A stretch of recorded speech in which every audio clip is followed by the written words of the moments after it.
Can a panda and a dragon find a lost cub before it's too late? Come along and see. Panda and the dragon, best of friends. In the bamboo forest, their adventure never ends. The wind was warm, the sky was wide. Two friends walked on, side by side. Through sun and rain, they'd come so far, still chasing home, beneath the stars. The trees stood still, the air was tight. The forest felt a little, not quite right. I think the trees are whispering loud. One squirrel gasped with a dramatic shout. Oh, that must be them we heard about. Poe just smiled, soft and low. We'll be polite, and go where we go. Zephyr shrugged, puffed up his chest. I am kind of famous, I must confess. From high above, the whispers grew. He's strong and huge, he breathes fire too. They say they roam with fearless might. They eat all animals in their sight. Zephyr groaned, that's barely true. Poe said, rumors tend to stretch what's due. But far away, the tales took root. They fed the fear that none dispute.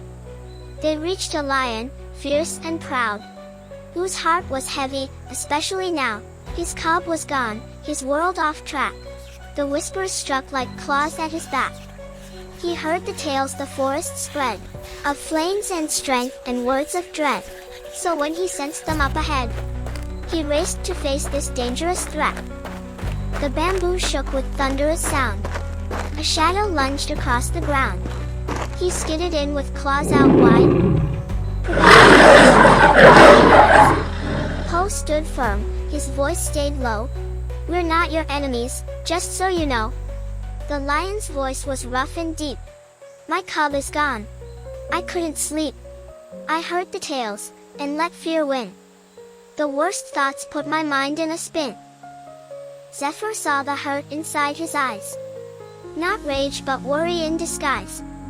We didn't take him, he said with care. But we'll help, look, he must be near.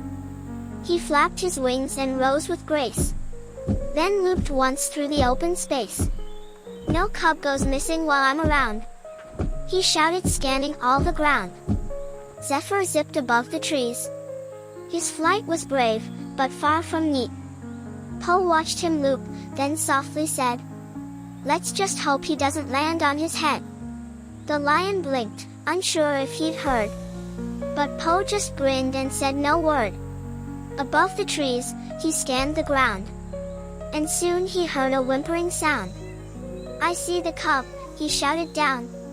He's trapped in a pit, and needs our help. He pointed straight toward broken trees. This way, he's near, just past the leaves. Poe and the lion dashed as one, their legs like thunder, on the run.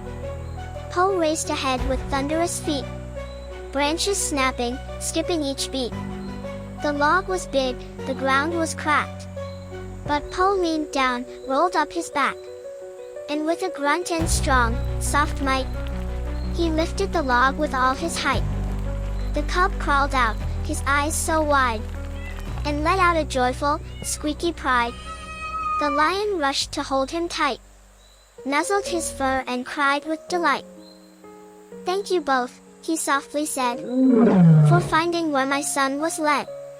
Poe just smiled, gave a bow. No need for thanks, we're friends now. Zephyr added, wings spread wide. Anytime, we'll stand with pride. The lion paused and gave a grin. There's something else, might help you in. A family passed, just days ago. Their path went east, through winds that blow. He pointed where the tall grass swayed.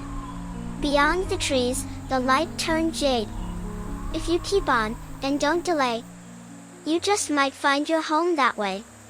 So Poe and Zephyr, full of cheer, waved goodbye with happy ears. And as they walked into the sun, their journey still was far from done. But with each step, through high and low, they followed hope, and let love grow. Panda and the dragon, best of friends.